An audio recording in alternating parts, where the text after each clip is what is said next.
Ever find yourself staring at the ceiling at 3 a.m., frustrated by yet another trip to the bathroom? It's a common complaint, isn't it? That nagging need to get up, interrupting precious sleep, leaving you feeling groggy and unrefreshed the next morning. You might think it's just a natural part of getting older, something you just have to live with. But what if I told you that for many seniors, those frequent nighttime bathroom breaks aren't just about your age, but about a very specific, yet often overlooked, part of your evening routine? It's a common oversight, especially around moments of intimacy, that can unexpectedly trigger your bladder at the worst possible time. This isn't something often talked about, but it's a simple truth that can make a profound difference to your sleep.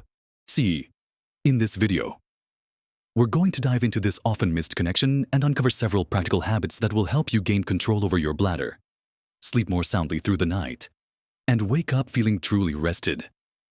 You're going to want to watch all the way to the end for something that will truly surprise you. Now, let's talk about the heart of the matter. This mistake that often leads to those irritating nighttime awakenings. It's not what you might immediately think, but rather a combination of factors related to the timing and aftermath of intimate activities, including masturbation, especially as we get older. You see, when you engage in any kind of stimulating activity, particularly those that are physically or emotionally arousing, your body's systems, including your circulatory system, become more active. Your heart rate might increase slightly, blood flow is redirected, and your brain is certainly wide awake.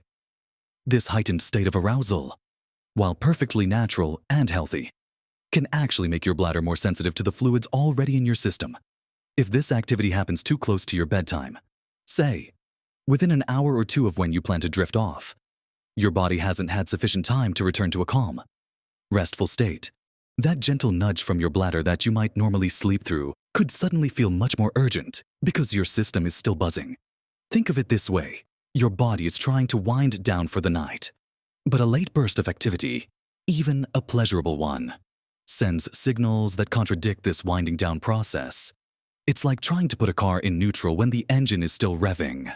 But there's another crucial layer to this, and it's something many of us do almost instinctively without realizing the impact fluid intake after these moments.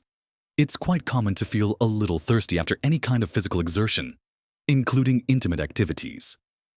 And what do most of us do?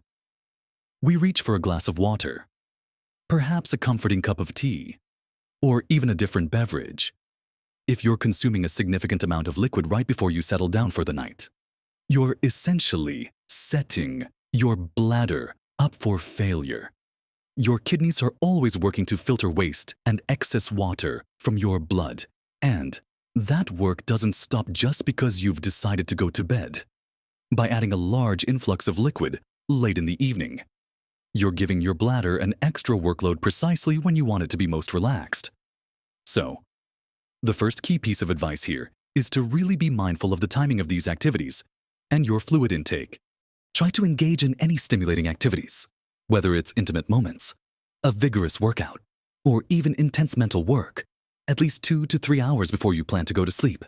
This gives your body ample time to decompress, for your heart rate to slow, and for your mind to quiet down. And just as important, or perhaps even more so, is to gradually reduce your fluid intake as evening approaches.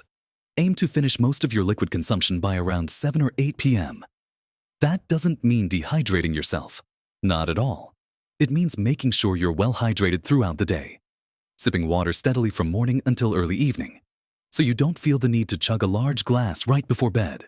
It's a subtle shift, but one that can have a profound impact on how many times you find yourself walking to the bathroom in the middle of the night. This isn't about giving up enjoyable parts of your life. It's about smart timing and mindful habits. Now that we've discussed the timing of stimulating activities and mindful hydration, let's move on to other critical aspects of bladder and sleep health that are often overlooked, building on the foundation of smart timing and conscious fluid intake. Let's delve into another powerful, yet often neglected, area that can drastically improve your nighttime bladder control and sleep quality: your pelvic floor muscles.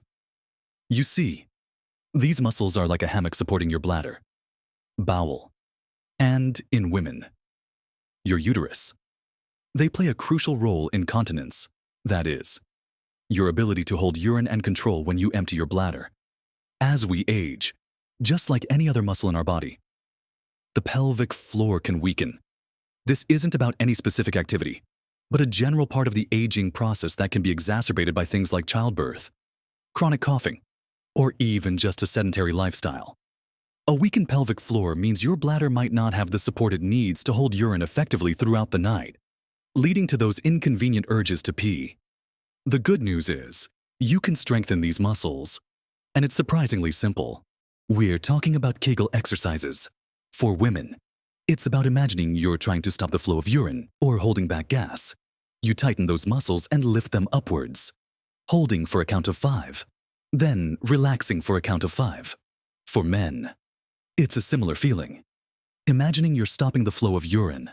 The key is to isolate just these muscles, without clenching your buttocks, thighs, or abs. Do 10 repetitions, 3 times a day. It takes just a few minutes, and you can do them anywhere, sitting in your favorite chair, watching TV, or even while waiting in line at the grocery store. Consistency is key here. It's not an overnight fix, but over several weeks and months, you'll likely notice a significant improvement in your bladder control, which directly translates to fewer trips to the bathroom at night. Think of it as giving your bladder a stronger, more reliable support system.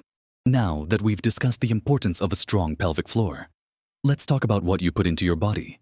Particularly in the evening, certain foods and drinks are known bladder irritants, and consuming them too close to bedtime can be like ringing a doorbell for your bladder. The usual culprits are well-known caffeine, found in coffee, tea, and many sodas, is a diuretic, meaning it encourages your body to produce more urine. So, having a cup of coffee after dinner, even if it's decaf, can still contain enough caffeine to be problematic for some sensitive bladders. Alcohol, too, is a powerful diuretic and also a bladder irritant. While a glass of wine might feel relaxing, it can absolutely contribute to nighttime urination, not just because of the fluid itself, but because of its effect on your bladder muscles and your brain's ability to sleep through minor urges. Beyond caffeine and alcohol, pay attention to highly acidic foods like citrus fruits and juices, tomatoes, and even some spicy foods. These can irritate the bladder lining, making it more sensitive and prone to sending go-time signals throughout the night. It's not about cutting these out entirely from your diet, but rather being mindful of their timing. Enjoy your coffee in the morning, have your glass of wine with dinner, but try to avoid them in the late afternoon and evening. Opt for water, herbal teas, or non-acidic, decaffeinated beverages after 6 or 7 p.m. This simple dietary adjustment can make a world of difference. Next, we'll dive into how your sleep environment and your overall evening routine play a pivotal role in those peaceful, uninterrupted nights. So, we've talked about the timing of stimulating activities, smart hydration, strengthening your pelvic floor, and mindful eating and drinking in the evenings. All these pieces fit together to create a robust strategy for reclaiming your nights. But there's one more crucial element, and that's your overall sleep environment and your evening routine. Think about it, even if your bladder is doing its best. If your brain isn't truly settling down for restful sleep, you're more likely to wake up at the slightest nudge, including a mild bladder signal. Your bedroom should be your sanctuary for sleep. This means making it as dark, quiet, and cool as possible. Light, especially the blue light emitted from screens like phones, tablets, and televisions, can suppress melatonin, the hormone that helps you feel sleepy. So, watching TV in bed or scrolling on your phone right before you try to sleep is a big no-no if you're aiming for uninterrupted rest. Try to switch off all screens at least an hour before you plan to go to bed. Instead, consider reading a physical book, listening to some calming music, or engaging in a gentle, relaxing activity. The temperature of your room also matters immensely. Most experts agree that a cooler room, somewhere between 60 and 67 degrees Fahrenheit, is optimal for sleep. If your room is too warm, you might find yourself restless, sweating, and waking up more frequently, which then makes you more aware of any bladder pressure. Ensuring your bedroom is truly dark can involve blackout curtains or an eye mask, and if noise is an issue, consider earplugs or a white noise machine to block out sudden disturbances. Creating a consistent, relaxing evening routine is equally important.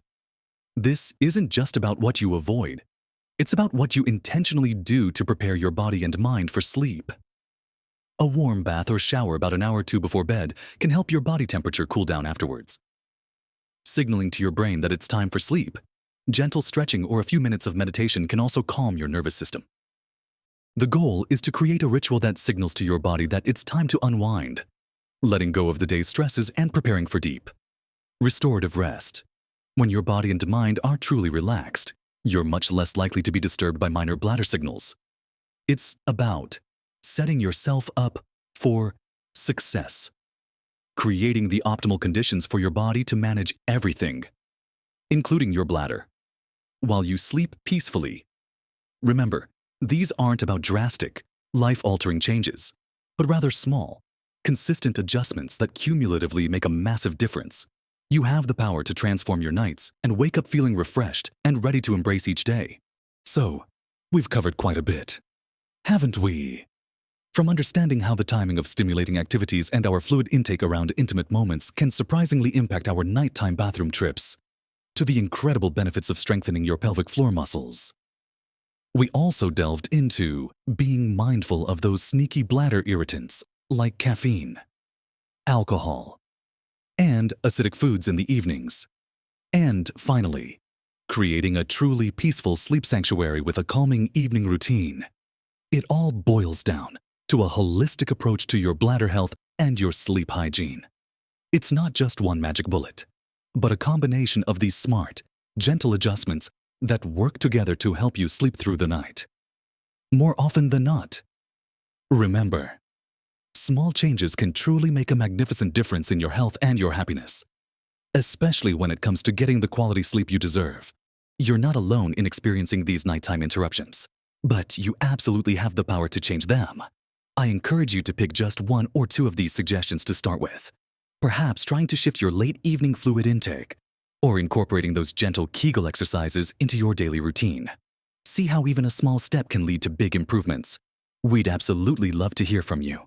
Have you tried any of these strategies? What's worked best for you in achieving more restful nights? Share your thoughts and experiences in the comments below. Your insights could be just what someone else needs to hear. If you found this video helpful and want to discover more ways to live your best life at every age, please give this video a thumbs up and subscribe to our channel. It truly helps us reach more people just like you. Thank you for joining us today. And remember, every night is an opportunity for peaceful, uninterrupted sleep. Live your best life at every age, starting tonight.